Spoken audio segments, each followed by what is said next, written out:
keys of the game out with Montana State. Now, this seems really simple, and I know we keep pushing it, but the main key of this game is Tyler Hall. Montana State has got to take advantage of him and get him in scoring action. Now, fun little stat here, in 43 of his 82 games, he has hit the 20-point mark. Now, I want to emphasize that again. That is at least 50% of the games that Tyler Hall has played in.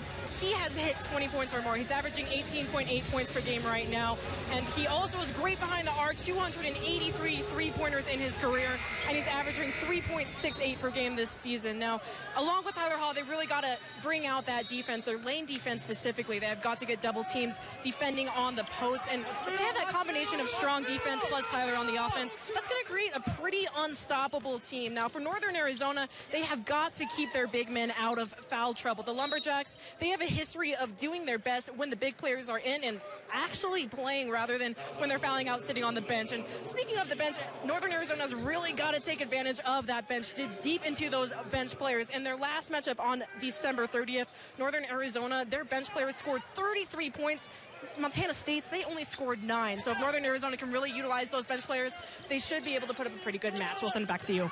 Now, as you know, the Cats started out this season 4-0, or started out the conference play 4-0, and since then they have lost 3 games in a row, including that tough loss against the Grizz. Now, after that game, Coach Fish really talked about how he appreciated the effort from his players, but he did notice they started to wear out following missed shot after missed shot. He talked about consistency, how these players really need to bring in the second half the same action that they're bringing in the first half. He also talked about how they need to improve in transition and in their defense, especially when it comes to stopping the ball for Northern Arizona. He says the key to keeping these players energized is scoring, and right now with under 8 minutes to go with the Bobcats on a 5-point lead, it seems like they are doing exactly what he said. Kyle Jeff, will send it back to you. Hey, welcome back. We're now going to talk about a dynamic athlete who has the ability to score both outside and inside. This is Kelvin Blevins. He has emerged as Montana State's third scoring option alongside Tyler Hall and Harold Fraysom. Pretty good company there. He did have to sit out last season due to transfer rules, but Kyle Sherman had the opportunity to talk to him a little bit about his year off and his emergence on the court this season. And a little bit more about Kelvin. He has started all 21 games this season, and he is averaging double-digit scorings per game. In his career at Montana State, again, that's just this season, he has already scored more than 200 points. And his best game actually came in the last matchup against Northern Arizona, where he scored 26 points. Don't go anywhere. We'll be right back after this break. Hey, thanks, guys. I'm alongside Coach Fish right now. Now, obviously, let's talk about Matt Newman. Big first half for him. How do you get the other players to follow in his footsteps? Well, we got some open looks. Sam stepped up and made it.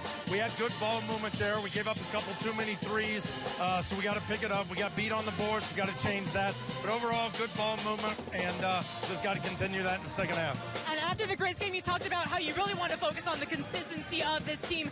What are the keys to making sure they bring out the same dynamics in the second half that it did in the first? Well, the ball movement, and we got to get a little better in our zone defense. We get some open shooters, got to bump a little better.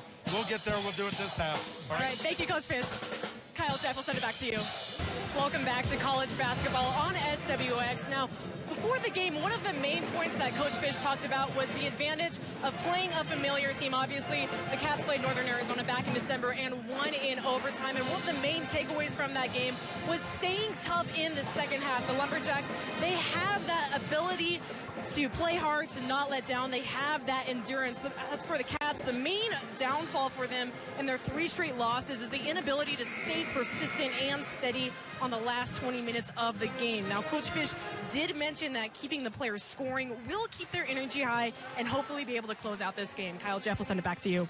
But this is exactly what I was mentioning early on. The Cats, they keep on having those second half woes. Northern Arizona, they are closing up the gap and proving that they are not backing down easily. Now, I was just with the team huddle, and Coach Fish was emphasizing how the Cats need to guard. He kept saying, keep it up, keep going, get the shots. He is audibly frustrated, but he seems confident in his team's ability to come back. Kyle Jeff, will send it back to you.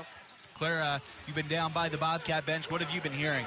Yeah, Kyle was actually hanging out around the stands near some of the fans, and I overheard the question, is this what the Cats have become? It seems to be the same story, Montana State not being able to finish games the same way that they started them. Now, during timeout, before Coach Fish got to the huddle, it was actually Tyler Hall sitting in front of the team, amping them up, giving them the encouragement that they're lacking right now. Now, I know I mentioned this earlier, but Coach Fish really emphasized the need to guard. The Cats need to start double-teaming the Jacks, especially in the post, and the one friends phrase he kept saying over and over was, ball's got to move. It's apparent coach really wants the Cats to utilize each other as a team in the last 2 minutes of the game. Kyle?